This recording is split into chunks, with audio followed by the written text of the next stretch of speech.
Morning. My name is Bob. I'm a judicial conservative.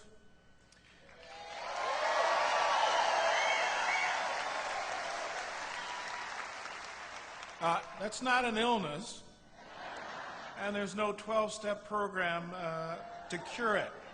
It's just a commitment to the Constitution.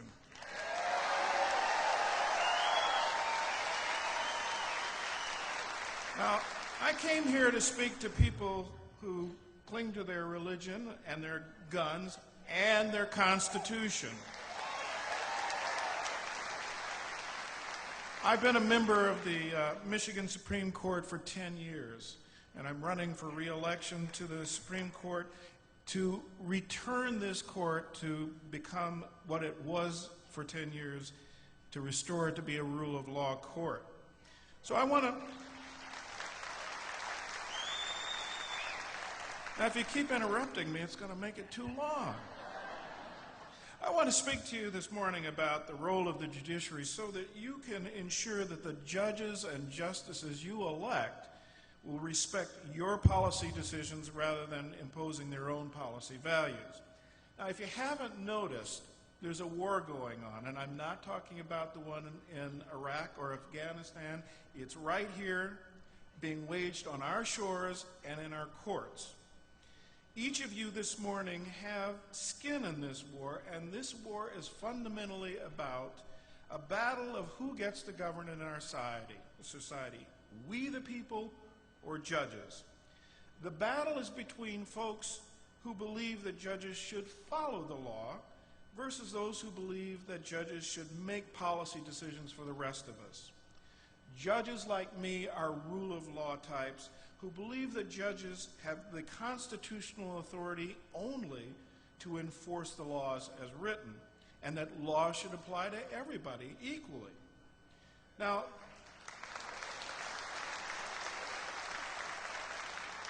let me explain what the other side thinks. The other side of this judicial war think that judges should take sides and make policy. For example, here's how our president thinks judges should function. And let me quote, "We need somebody who's got heart, the empathy to recognize what it's like to be a young teenage mom, the empathy to understand what it's like to be poor or African American or gay or disabled or old, and that's the criteria by which I'm going to be selecting my judges." End of quote. Now, empathy sounds good, but the president's vision of how judges should function is both radical and dangerous.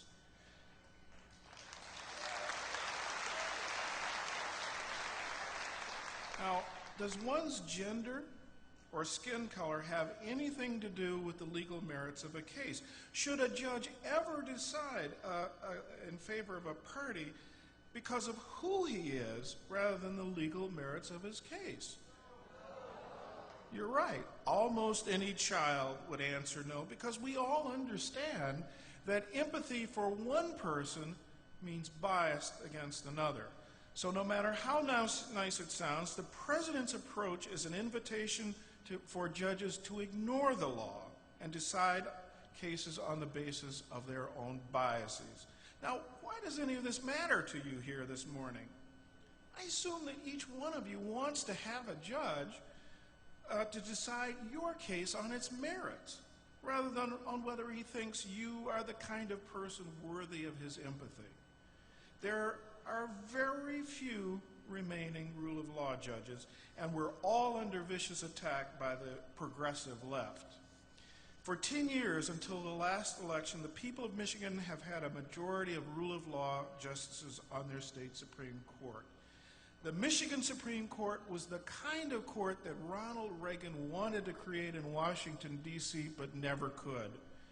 It is the kind of court that was recognized across the country and about which the Wall Street Journal described as one of the best and said, "The Michigan Supreme Court believes in leaving policymaking to the representative branches of government and eschewing the creation of novel rights. With its traditional view of the judicial role, probably no court in the country has been less inclined to respond favorably to innovative theories allowing violent criminals to escape responsibility for their actions. Sadly, last election, Chief Justice Taylor was defeated in one of the most despicable, dishonest campaigns I've seen, and now we have a new majority, an empathy majority with Justices Kelly, Kavanaugh, Hathaway, Justice Weaver, and let me describe our new Chief Justice, Justice Kelly. Think of Nancy Pelosi in a black robe. Now, she would be honored by the comparison. Now, the remaining members of the Taylor Rule of Law Court are Justices Corrigan and Markman and me. And I want to take back the court in 2010 and restore it to that rule of law majority. Now, let me just give you a short illustration of the difference between the way the rule of law courts and empathy courts function. In both California and Michigan, the people have reserved to themselves to create laws directly by initiatives. And in each state, they did so on a very hotly contested political issue, the nature of marriage. And in each state, they determined by initiative that marriage would continue to be defined in its traditional way as between a man and a woman.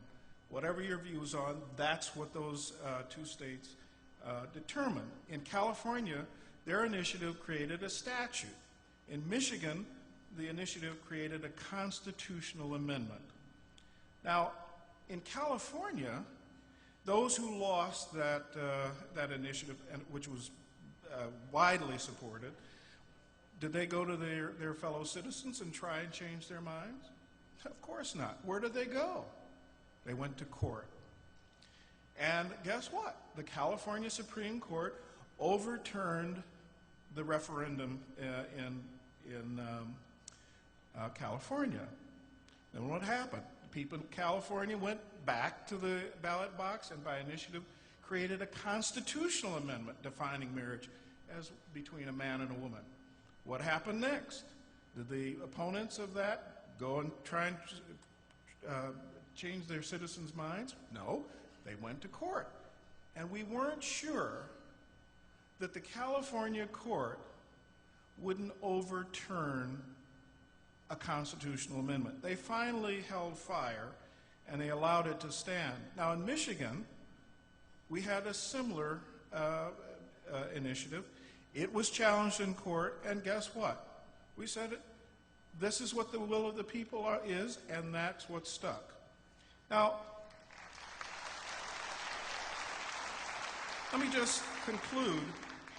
I use this example not to advance any personal policy perspective, but to show how empathy courts actually subvert the will of the people to govern. And you can ensure that such empathy courts will be creative in inventing new constitutional rights to impose their policy preferences on you. Ours has been a court that has honored your constitutional rights, for example, in preventing the government from taking your private property and giving it to others. It's a decision I wrote in the Hathcock case.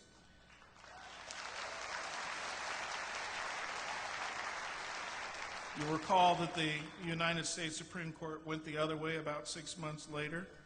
So you have more protection under your Michigan Constitution than the federal Constitution. So, in closing, let me give you, I always get asked, well, how do I know if my judge candidate is a judicial conservative or a liberal? Let me give you a couple of tests. Ask your